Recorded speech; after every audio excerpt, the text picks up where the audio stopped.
कि इस शिप को असल में उनका साथी ही कंट्रोल कर रहा है। उसके मरने के बाद यूसुफ ने उसकी सोल का यूज करके शिप को कंट्रोल करने के लिए किया है और उसकी कैलकुलेशन को समझना इंसानों के लिए पॉसिबल नहीं है। यूसुफ उससे कहता है कि मेरे जाने के बाद तुम्हें यहाँ पर सब कुछ कंट्रोल करना होगा, पर मरने से पहले मैं सभी ह्यूमंस को खत्म कर दूंगा। तभी उस सुमी को फील होता है कि कोई उसकी बातों को सुन रहा है, इसलिए वो अटैक कर देता है, पर वहाँ पर कोई नहीं होता। यूसुफ को वहाँ पर एक लॉकेट मिलता है और वो समझ जाता है कि यहाँ पर एंडी आया था। एंडी इधर सोच रहा होता है कि मुझे क्योसो के प्लेन को रोकना होगा, वरना सभी ह्यूमंस की जान खतरे में पड़ जाएगी। इसलिए वो अपने चीफ को इन्फॉर्म करता है कि कल से वो मिशन को पूरा करने वाला है और उस डिवाइस की डिटेल्स पता कर लेगा, जिस पर उसका चीफ पूछता है कि तुम इतने सारे एस्पर का सामना कैसे करने वाले हो, और एंडी बताता है कि मैंने बेबल को इनकी सारी इन्फॉर्मेशन दे दिया है, वो इन्हें रोकने के लिए जरूर आएगी और तब तक मैं अपना काम पूरा कर लूंगा। और उसके बाद हम मीनामोटो को देखते हैं और उसके पास पांड्रा का सारा प्लान आ चुका होता है और ससाकी उससे कहते हैं कि उस एजेंट ने आखिर हमारी मदद करने के बारे में सोच लिया, जिस पर मीनामोटो बताता है कि वो सभी ह्यूमंस को भी प्रोटेक्ट करना चाहता है। और अगले दिन एंडी फूजी को बच्चों के साथ खेलते हुए देखता है। तभी वहाँ पर यू आती है और वो एंडी को थैंक्स कहने के बाद वहाँ से चली जाती है। फिर वहाँ पर क्योसुक आ जाता है और एंडी को पुल में गिरा देता है और वो एंडी को उसका लॉकेट वापस देते हुए कहता है कि मैंने तुम्हें इसको हर टाइम पहन के रखने के लिए कहा था। वो एंडी से कहता है कि तुमने रात को मेरी सारी बात सुनी थी। और इधर एंडी उससे कहता है कि तुम आखिर सभी ह्यूमंस को क्यों मारना चाहते हो,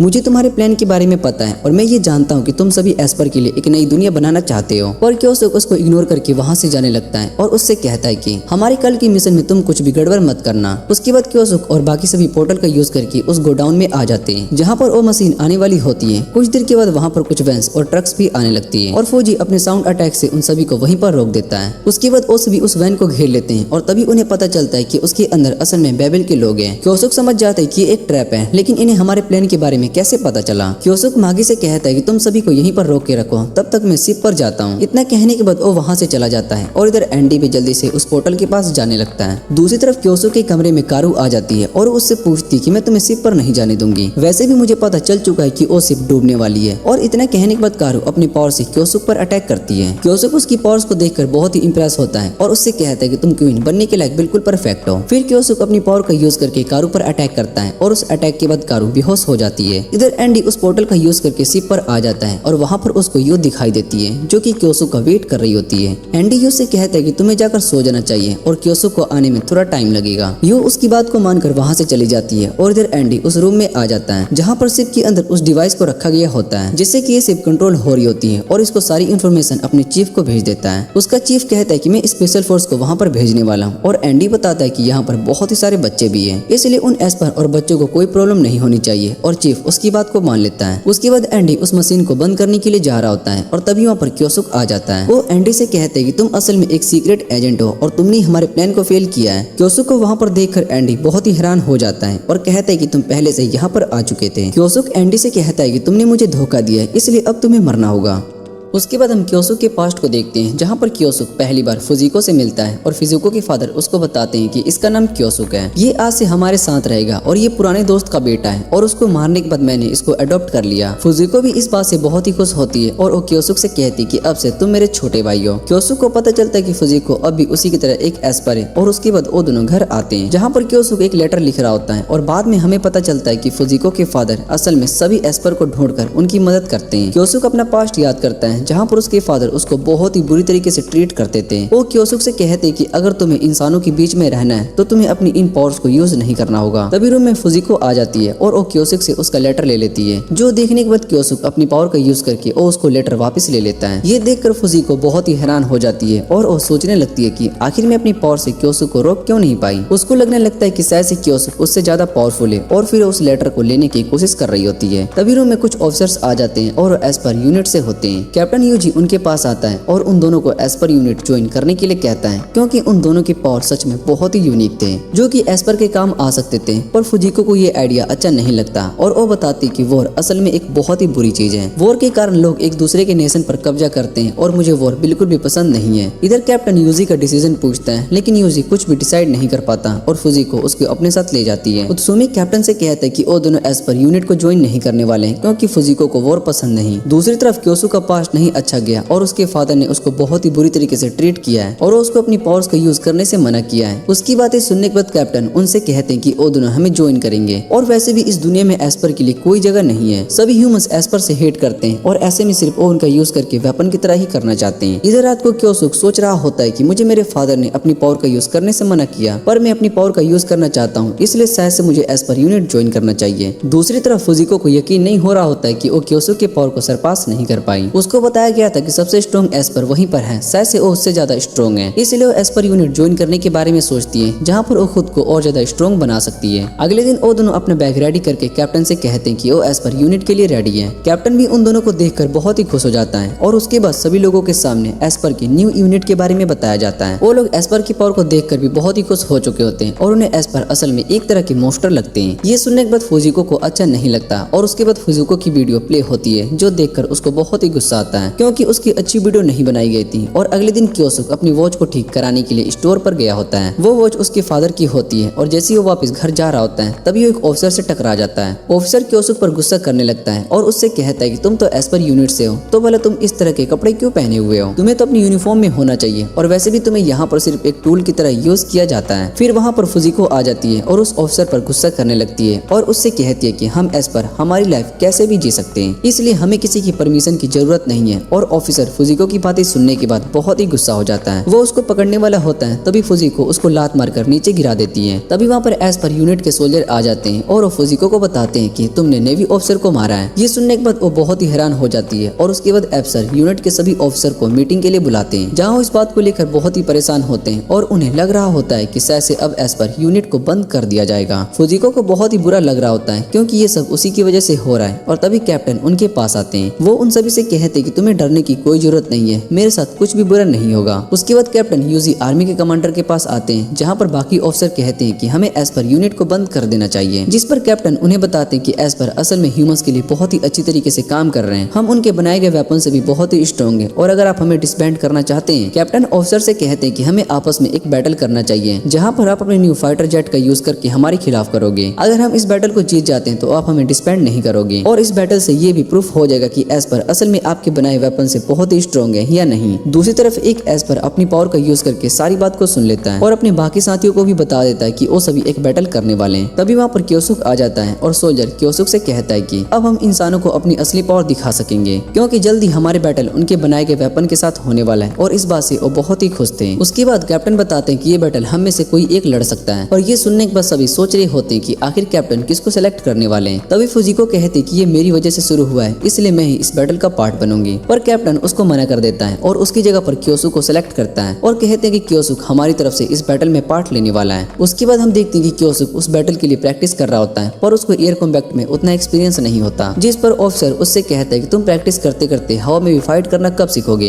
प्रैक्टिस के बाद क्योसुक हॉट स्प्रिंग में बाथ लेने के लिए आया होता है जहाँ पर अपनी चोट को हील कर रहा होता है। तभी वहाँ पर फुजिको आ जाती है और वो क्योसुक की चोट को देखने के बाद उससे कहती है कि तुम अभी बहुत ही छोटे हो लेकिन तुम्हें इतना कुछ सहना पड़ रहा है। और क्योसुक फुजिको से कहता है कि तुम्हें इस बात से परेशान नहीं होना चाहिए। फिर फुजिको को याद आता है कि कैप्टन ने उससे कहा था कि अगर तुम सच में क्योसुक की केयर करती हो तो तुम्हें इसको परफेक्ट करने के बारे में नहीं बल्कि ये सोचना चाहिए कि वो कितना स्ट्रॉन्ग बने कि उसको किसी की भी प्रोटेक्शन की जरूरत ना पड़े। फिर फुजिको उससे कहता है कि तुम्हें इस बैटल को जीतना होगा और अगले दिन फुजिको उस प्लेन के पास आ जाती है जहाँ पर वो ऑफिसर से कहती है तुम्हें हराना ज्यादा मुश्किल नहीं होने वाला है। और तभी वो ऑफिसर फुजिको को पहचान लेता है। उसके बाद वो अपना फेस दिखाता है और फुजिको ये देखकर बहुत ही हैरान हो जाती है कि वो नेवी ऑफिसर ऐसे में क्योसुक के साथ फाइट करने वाला है। फिर क्योसुक और उस ऑफिसर के बीच में फाइट शुरू हो जाती है जहाँ पर क्योसुक उस प्लेन के अटैक से बच रहा होता है। ऑफिसर भी उसकी मूवमेंट को देखकर बहुत ही हैरान हो चुका होता है लेकिन वो आसानी से क्योसुक का पीछा कर पा रहा होता है। दूसरी तरफ सभी ऑफिसर इस फाइट को देख रहे होते हैं और कहते हैं कि हम सभी का फेट अब क्योसुक पर ही डिपेंड करता है। क्योसुक उन सभी अटैक से बचता हुआ आगे बढ़ रहा होता है लेकिन उस प्लेन पर अटैक नहीं कर पा रहा होता है क्योंकि वो प्लेन बहुत ही फास्ट होता है और उसको अटैक करने का टाइम भी नहीं मिल रहा होता है। ये सब देखने के बाद फुजिको ऑफिसर से पूछती कि इस बैटल में कौन जीत रहा है और वो बताते कि क्योसुक के लिए ये बैटल आसान नहीं होने वाला है। वैसे भी वो अभी एक बच्चा है। और उसके बाद वो ऑफिस याद करने लगता है जब उसने क्योसुक को ट्रेनिंग दी थी। तब क्योसुक ने कहा था कि वो भारी गन की जगह पर लाइट गन का यूज करेगा और दुश्मन के सर पर अटैक करेगा। जैसे जैसे प्लेन उसके पास आ रहा होता है तभी क्योसुक को अपना पास्ट याद आता है जहाँ पर उसके फादर ने उससे कहा था कि वो अपनी वाइफ को भी एस्पर पावर की वजह से खो दिए। उन्होंने उसको रिसर्च के लिए बहुत ज्यादा यूज किया था जिसकी वजह से उसकी मौत हो गई और वो इस गलती को दोबारा से नहीं दोहराना चाहते हैं। इसलिए वो क्योसुक से कहते हैं कि तुम्हें अगर ह्यूमंस के बीच में रहना है है तो तुम्हें अपनी पावर्स को भूलना होगा। ये सब याद करने के बाद क्योसुक सीधा उस प्लेन पर अटैक करता है और इस बैटल को जीत जाता है। सभी इस बात से बहुत ही ज्यादा खुश होते हैं। तभी कैप्टन क्योसुक से कहता है कि वहाँ पर एक सबमरीन आने वाला है और दूसरे नेशन का है। और तभी वहाँ पर एक सबमरीन आता है और सभी एस्पर वहाँ पर आ जाते हैं। उनमें से एक उस सबमरीन के पास जाता है और उनसे पूछता है कि तुम वाला किस नेशन से आए हो। जो सुनने के बाद वो सीधा उस एस्पर पर फायर करता है, लेकिन वो एस्पर सही टाइम पर गायब हो जाता है और अटैक से बच जाता है। इधर कैप्टन बताते हैं कि वो सबमरीन असल में उस यूएस आर्मी का है और एस्पर अपने कैप्टन से कहते हैं कि हमें उनसे फाइट करनी चाहिए, जिस पर कैप्टन मना कर देता है और कहते हैं कि हमारे रिलेशन अभी यूएस के साथ अच्छे नहीं है, इसलिए हमें इस फाइट को अवॉइड करना चाहिए। तभी वहाँ पर कुछ डॉल्फिन्स आ जाती हैं और वो डॉल्फिन भी एस्पर ही होती हैं। वो उन सभी से कहते हैं कि तुम्हें यहाँ से गायब हो जाना चाहिए और वो तुम्हें मारने के लिए यहाँ पर आए हैं। तभी सबमरीन पानी के नीचे जाती है और उन डॉल्फिन्स पर मिसाइल से अटैक कर देती है। एक मिसाइल सीधा उनमें से एक डॉल्फिन को लग जाता है, जिससे कि उसकी मौत हो जाती है। बाकी मिसाइल बचे हुए डॉल्फिन का पीछा कर रही होती है और तभी उनमें से एक एस्पर अपने बम से उस मिसाइल को रोक देता है और एक मिसाइल अभी भी डॉल्फिन का पीछा कर रही होती है। और ये देखने के बाद क्योसुक उस डॉल्फिन को प्रोटेक्ट करने के लिए चला जाता है। कैप्टन उसको मना कर रहा होता है और कहता है कि अगर तुम उस मिसाइल के पास गए तो तुम भी ब्लास्ट हो सकते हो। तभी वो नेवी ऑफिसर क्योसुक की मदद करता है और उसको जल्दी से उस मिसाइल के पास ले आता है। क्योसुक अपने मैजिक का यूज करके उस मिसाइल को पानी में ही रोककर ब्लास्ट कर देता है। यूएस आर्मी भी वहाँ से चली जाती है और इधर क्योसुक और बाकी सभी कैप्टन के पास आते हैं। वो सभी इस बात से बहुत ही ज्यादा खुश होते हैं कि अब उन्हें डिसबैंड नहीं किया जाएगा। और इधर जनरल भी समझ जाते हैं कि एस्पर उनके लिए बहुत ही इंपॉर्टेंट है, इसलिए वो एस्पर की टीम को डिसबैंड नहीं करेंगे। और दूसरी तरफ एक एस्पर उन डॉल्फिन के पास आता है। वो उनसे माफी मांग रहा होता है कि हम तुम्हारे एक साथी को प्रोटेक्ट नहीं कर पाए। और डॉल्फिन्स भी उन्हें थैंक्स कहता है। वो उसको बताता है कि हमसे ज्यादा तुम्हारे मरने के चांसेस हाई है, इसलिए तुम्हें ज्यादा सेफ रहने की जरूरत है। और ये सुनने के बाद वो एस्पर थोड़ा सा हैरान हो जाता है और कुछ सालों के बाद वॉर और भी ज्यादा बढ़ गई होती है। फिर क्योसुक कैप्टन के पास आता है, जहाँ पर वो कैप्टन से कहता है कि यूएस हिरोशिमा पर दोबारा से बम गिराने वाली है, हमें उसको रोकना चाहिए। और कैप्टन उसको बताते हैं कि तुम कुछ भी नहीं कर सकते हो, हमें अब यूएस के खिलाफ सरेंडर करना होगा और वैसे भी हमारे पास फाइट करने के लिए ज्यादा लोग नहीं है, हम इस वॉर में हार चुके हैं। और क्योसुक कैप्टन से कहता है कि मैं उसको बम से रोक सकता हूँ, जिस पर कैप्टन बताते हैं कि इन सब का कोई फायदा नहीं है। और उसके बाद वो क्योसुक को एक डिवाइस दिखाते हैं। वो बताते हैं कि इसके अंदर उस डॉल्फिन का ब्रेन है जो कि उस दिन मारी गई थी और इस डॉल्फिन के पास फ्यूचर देखने की पावर्स है।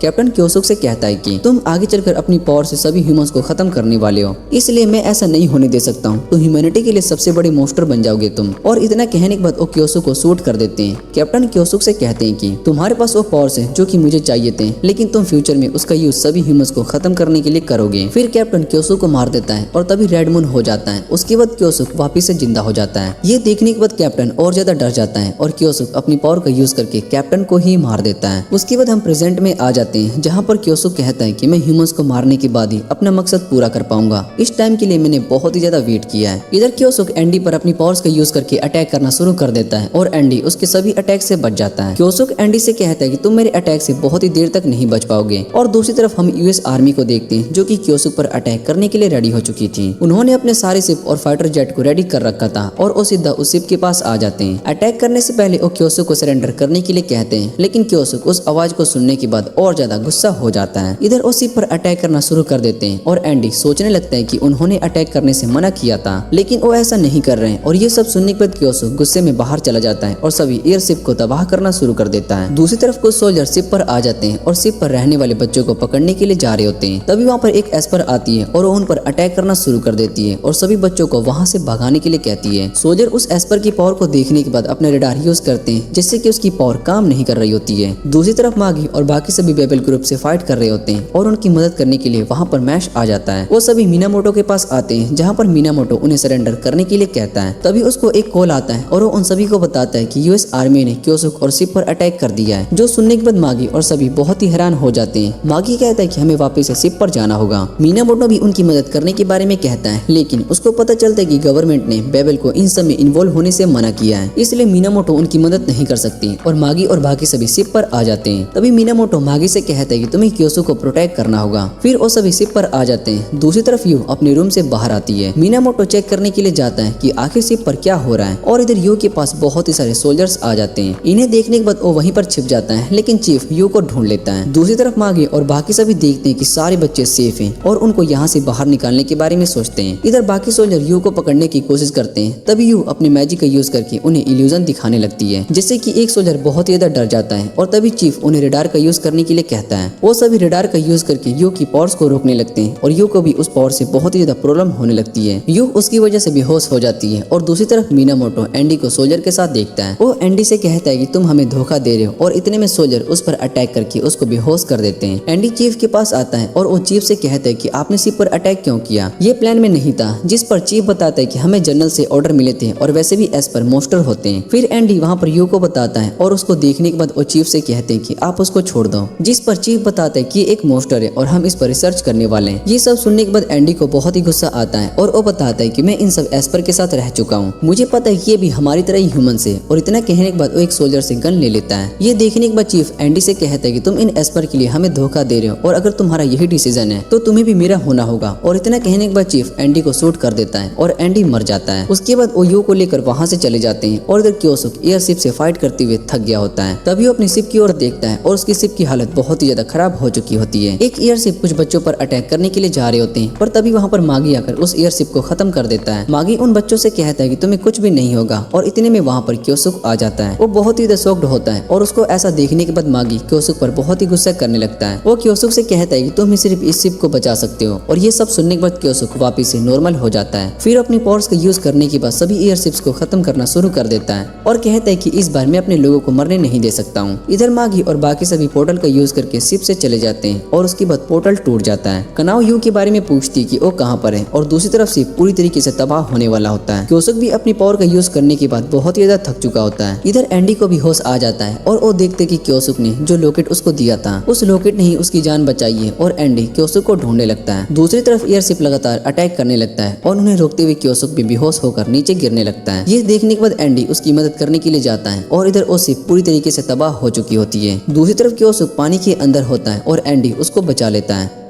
एंडी क्योसुक को ऊपर लेकर आता है और उसको वहाँ पर कोई भी सरफेस दिखाई नहीं दे रहा होता है। तभी वहाँ पर फुजिको उनकी मदद के लिए आ जाती है और दूसरी तरफ मीनामोटो गवर्नमेंट के साथ मीटिंग कर रहा होता है। वो सभी मीनामोटो से फुजिको के बारे में पूछते हैं और मीनामोटो बताता है कि वो किसी इम्पोर्टेंट काम से बाहर गई है, इसलिए उनकी जगह पर सब कुछ अब मैं हैंडल कर रहा हूँ। और फिर मीनामोटो उन्हें फुजिको का रिकॉर्ड मैसेज दिखाता है जिसमें फुजिको ने उन सभी से कहा होता है कि यूएस की इस अटैक से वो सभी रिस्पॉन्स नहीं करने वाले और न ही किसी को इसके बारे में पता चलना चाहिए, वरना उनके सारे सीक्रेट्स रिवील कर देगी। और उनकी बातें सुनने के बाद सारे ऑफिशियल समझ जाते हैं। दूसरी तरफ हम फुजिको को देखते हैं जो कि क्योसुक को अपने पुराने मेंशन में लेकर आई होती है और वहाँ पर क्योसुक का ट्रीटमेंट हो रहा होता है। जैसे ही उसको होश आता है तो वो फुजिको से कहता है कि मैं तुम्हें मेरी मदद करने के लिए नहीं कह रहा था, जिस पर फुजिको उसको बताती है कि तुम्हारी मदद असल में एंडी ने की है। और ये सुनने के बाद उसको और ज्यादा गुस्सा आ जाता है। वो फुजिको से एंडी के बारे में पूछता है इस समय वो कहाँ पर है। फुजिको बताती कि मैं इस बारे में कुछ भी नहीं जानती हूँ। दूसरी तरफ हम एंडी को देखते हैं जहाँ पर उसका ट्रीटमेंट हो रहा होता है और कारू और बाकी सब भी वहाँ पर होते हैं। वही अपने मैजिक का यूज करके एंडी की बॉडी से उस चिप को निकाल देती है जिससे कि एंडी की आंखें भी नॉर्मल हो जाती है। डॉक्टर एंडी को बताती है कि चिप के डिस्ट्रॉय होने के बाद यूएस आर्मी तुम्हारा पीछा नहीं कर पाएगी। एंडी डॉक्टर से क्योसुक के बारे में पूछता है और वो बताती है कि क्योसुक अभी यहाँ पर नहीं है। वैसे भी तुम्हें क्या लगता है कि तुम अगर क्योसुक के पास जाओगे तो वो तुम्हें जिंदा छोड़ देगा। उसको पता है कि तुमने उसको धोखा दिया है और वो तुम्हें खत्म कर देगा, इसलिए तुम्हें उसके पास नहीं जाना चाहिए। तभी कारू डॉक्टर पर अपनी शॉटगन से अटैक करके उसको बेहोश कर देता है और वो तीनों क्योसुक के पास जाने की बात कर रही होती है। जो सुनने के बाद एंडी उनसे रिक्वेस्ट करता है कि मुझे भी तुम अपने साथ ले चलो, जिस पर वो मना कर देते हैं और एंडी कारू से कहता है कि मुझे क्योसुक से मिलकर उसको सब कुछ एक्सप्लेन करना है। उसकी बातें सुनने के बाद कारू उसको अपने साथ जाने के लिए मान जाती है और वैसे भी क्योसुक से मिलने के लिए चले जाते हैं। इधर मीनामोटो एंडी को चेक करने के लिए आता है तो उसको पता चलता है कि कारू और बाकी सभी क्योसुक से मिलने के लिए गए हैं, जिस पर डॉक्टर मीनामोटो से कहती है कि मैंने उन्हें रोकने की कोशिश की थी पर उन्होंने मेरी बात नहीं सुनी। और मीनामोटो उससे कहता है कि इन सब में तुम्हारी कोई गलती नहीं है। इधर एंडी कारू से पूछता है कि आखिर क्योसुक तुम्हें क्यों कहता है और कारू उसको बताती है कि क्योसुक का एक गोल है इस पर के लिए एक नई दुनिया बनाना जहाँ पर वो इंसानों की तरह ही अपनी जीवन जी सके और वो चाहता है कि उन सभी को मैं लीड करूँ, लेकिन मुझे खुद इसके बारे में कुछ भी नहीं पता है कि ये सब भला कैसे मैं कर पाऊंगी। मुझे एस्पर के साथ साथ इंसान भी अच्छे लगते हैं पर क्योसुक सभी इंसानों से नफरत करता है, इसलिए वो बेबल के खिलाफ है। और मीनामोटो और बाकी सभी बहुत ही अच्छे इंसान हैं। उन्होंने हम एस्पर का बहुत ही अच्छे से ध्यान रखा और इसलिए हम सभी मिलकर क्योसुक को समझाना चाहते हैं कि वो इंसानों को खत्म ना करें। दूसरी तरफ हम मागी को देखते हैं जो कि कनाव और बाकी सभी को बताता है कि हमें यू के बारे में पता चल चुका है। वो देखते हैं कि यू को यूएस आर्मी के लोग ले गए हैं और फौजी एंडी के बारे में पूछता है कि वो कहाँ पर है। फिर मीनामोटो बताता है कि एंडी असल में उस यूएस आर्मी का स्पाई है और फौजी को इसके बारे में यकीन नहीं होता, जिस पर मीनामोटो कहता है कि मैंने खुद एंडी को उन सोल्जर के साथ देखा था। दूसरी तरफ वो सभी उस विला में आते हैं और मीनामोटो भी वहाँ पर आ जाता है। क्योसो को भी पता चलता है कि क्वीन यहाँ पर आ चुकी है और ओकारो से कहता है कि मैं तुमसे बाद में बात करूंगा, इस समय मुझे किसी और से बात करना है। और वो एंडी के बारे में कह रहा होता है क्योंकि उसको पता था कि एंडी भी उनके साथ आया है। क्योसुक एंडी से कहता है कि तुम उस पर्सन के बारे में जानते हो जिसने कि उस समय हमें वार्निंग दी थी, जिस पर एंडी बताता है कि मैं उस आदमी से बहुत ही बार मिल चुका हूँ और उसने ही मुझे अपनी उस आर्मी में स्काउट किया था। क्योसुक एंडी से उस पर्सन का नाम पूछता है और एंडी बताता है कि मुझे उस पर्सन का नाम नहीं पता, लेकिन वो भी तुम्हारी तरह जापानीज था और उसके फेस पर एक स्कार भी था। जो सुनने के बाद क्योसुक और फुजिको दोनों बहुत ही हैरान हो जाते हैं। फुजिको समझ जाती कि वो आदमी असल में और कोई नहीं बल्कि क्योसुक को मारने वाला कैप्टन यूजी है। क्योसुक ये सुनने के बाद बहुत ही गुस्सा हो जाता है और एंडी से कहता है कि मैं उसको मार दूंगा। इतना कहने के बाद वो बेहोश हो जाता है और इधर फुजिको एंडी को बताती है कि कैप्टन यूजी ने हम सभी एस्पर को धोखा दिया था। उन्होंने हमारी टीम के सभी मेंबर्स को मार दिया और मैं किसी तरीके से बचकर भाग गई। फिर मैंने बेबल एजेंसी को बनाया और एंडी उससे पूछता है कि तुमने आखिर उन लोगों के साथ काम करने के बारे में कैसे सोच लिया जिन्होंने तुम्हारे लोगों को मारा था। और फुजिको उसको बताती है कि मैं अब उस पास्ट को भूल चुकी हूँ, पर क्योसुक अब भी उस पास्ट का बदला ह्यूमंस को खत्म करके लेना चाहता है और इसलिए हमें उसको ऐसा करने से रोकना होगा। बाद में ससाकी क्योसुक को चेक करने के लिए आता है, तब उसको पता चलता है कि क्योसुक अपने सेल्स का यूज करके खुद को यंग रखता है, लेकिन उसके ऐसा करने से उसकी बॉडी ज्यादा देर तक सर्वाइव नहीं कर पाएगी और उसके पास ज्यादा टाइम भी नहीं बचा। जो सुनने के बाद कारू उससे पूछती है कि क्या क्योसुक को बचाने का कोई और तरीका नहीं है, जिस पर ससाकी कहता है कि मेरे पास एक रास्ता है लेकिन मुझे नहीं पता है कि वो काम करेगा या फिर नहीं। उसके बाद जब क्योसुक को होश आता है तो वो देखते कि कारू उसको अपना ब्लड ट्रांसफर कर रही है। क्योसुक ससाकी से इस बारे में पूछता है और ससाकी बताता है कि मैंने इसको ऐसा करने से मना किया था लेकिन इसने मेरी बात नहीं मानी। और इधर कारू क्योसुक से कहती है कि हम दोनों साथ में मिलकर एस्पर के लिए नई दुनिया बना सकते हैं, इसके लिए हमें ह्यूमंस को खत्म करने की कोई जरूरत नहीं है। और उसकी बात को सुनने के बाद क्योसुक उससे कहता है कि ये बात पहले भी किसी ने मुझसे कही थी। रात होते ही क्योसुक वहाँ से चला जाता है और इधर एंडी सोच रहा होता है कि उस एस्पर इन्वेस्टिगेशन डायरेक्टर असल में वही पर्सन है जिसने की क्योसुक को मारा था और शायद से अब वो कुछ बड़ा करने के लिए जा रहा है। तभी एंडी को आवाज सुनाई देती है। इधर विला के अंदर सभी लोग क्योसुक को ढूंढने लगते हैं और उधर दूसरी तरफ एंडी भी क्योसुक को ढूंढने के लिए चला जाता है। तभी उसको कारू मिलती है और कारू ने क्योसुक को ढूंढ लिया होता है। क्योसुक कारू से कहता है कि तुम मेरे रास्ते से हट जाओ, पर कारू उसकी बात को नहीं मान रही होती है। उसके बाद क्योसुक वहाँ से चला जाता है और कारू रोने लगती है। फिर वहाँ पर मिनामोटो आता है और वो एंडी से कहता है कि तुम्हें क्योसुक के साथ उसको प्रोटेक्ट करने के लिए जाना होगा। एंडी उसकी बात को मान लेता है और उसके बाद वो अपनी कार लेकर क्योसुक के पास आता है। वो क्योसुक से कहता है कि मुझे यू को बचाने के लिए जाना है और क्योसुक भी एंडी की बात को समझ जाता है। उसके बाद वो दोनों कार में बैठकर वहाँ से जाने लगते हैं। क्योसुक और एंडी दोनों चीफ के पास आ जाते हैं जहाँ पर एंडी अपनी गन उसके सर पर रख देता है। चीफ एंडी को जिंदा देखकर बहुत ही हैरान हो जाता है और कहता है कि तुम भला यहाँ पर कैसे आ गए, जिस पर एंडी उससे कहता है कि मैं इस जगह से ही बिलोंग करता हूँ। और इतने में चीफ एंडी से गन लेकर अपने आप को शूट कर देता है, पर क्योसुक उस बुलेट को रोक लेता है और कहता है कि मैं तुम्हें अभी नहीं मरने दे सकता हूँ मेरी जान, तुम जब तक मेरे सवालों का जवाब नहीं दे देते हो तब तक मैं तुम्हें मरने नहीं दे सकता हूँ। और चीफ उसकी बात समझ जाता है। उसके बाद उन्हें अपनी एजेंसी लेकर जाने लगता है और रिसर्च सेंटर को देखने के बाद एंडी थोड़ा सा हैरान हो जाता है, जिस पर चीफ उसको बताता है कि तुम यहाँ पर पहली बार आए हो और हमारी टीम के बहुत ही सारे मेंबर्स बाहर नेशन में भी काम कर रहे हैं। यहाँ पर हम एस्पर पर रिसर्च करके उन्हें अपना टूर बनाते हैं ताकि हम उनका यूज अपने फायदे के लिए कर सके। फिर वो यू के बारे में बताता है कि उस लड़की को इस रिसर्च सेंटर में ही बनाया गया था, पर हमारी गलती की वजह से वो यहाँ से भाग गई थी। हम यू के जैसे हैं और भी एस्पर को कंट्रोल करने के लिए उन पर एक तरह का बैंड इंस्टॉल करते हैं। ये सब सुनने के बाद क्योसुक को बहुत ही गुस्सा आता है और उसके बाद वो सभी रूम में आते हैं जहाँ पर उन्हें कोई भी नहीं मिलता और यू भी वहाँ पर नहीं होती। और उसके बाद क्योसुक उस जगह को अपनी पावर से देखने लगता है। तब उसको पता चलता है कि इस जगह पर यू का ब्रेन वॉश किया गया है और तभी वहाँ पर रूम में कैप्टन की आवाज सुनाई देती है। फिर वो उन्हें एक वीडियो दिखाता है जहाँ पर एस्पर और ह्यूमन के बीच में फाइट हो रही होती है और उन सभी एस्पर को कारू कंट्रोल कर रहा होता है। कैप्टन क्योसुक से कहता है कि ये वीडियो असल में फ्यूचर की है और मैं इस फ्यूचर को बदलने वाला हूँ, मैं तुम्हारी उस क्वीन को भी खत्म कर दूंगा। और ये सुनने के बाद क्योसुक बहुत ही गुस्सा हो जाता है। वो उससे कहता है कि मैं तुम्हें ऐसा नहीं करने दूंगा और तभी रूम में बहुत ही सारे ड्रोन्स आ जाते हैं। चीफ जल्दी से क्योसुक को पकड़ लेता है और वो सभी ड्रोन्स उस पर अटैक करने लगते हैं, लेकिन क्योसुक उन अटैक को आसानी से अपनी पावर से रोक लेता है, पर चीफ की मौत हो जाती है। और उसके बाद वो दोनों वहाँ से भागने लगते हैं क्योंकि उन्हें पता चल चुका होता है कि इस पूरे रिसर्च सेंटर में ट्रैप लगाया गया है। वो दोनों सभी ड्रोन से बचते हुए दूसरे रूम में आ जाते हैं जहाँ पहले से ही बहुत ही सारे ड्रोन्स होते हैं, मतलब बहुत ही ज्यादा। वो उनसे फाइट करने के बाद दोनों बहुत ही थक जाते हैं और एंडी क्योसुक को अपने साथ लिफ्ट में ले जाता है। एंडी क्योसुक से कहता है कि हमें जल्दी से इस बिल्डिंग से बाहर जाना होगा।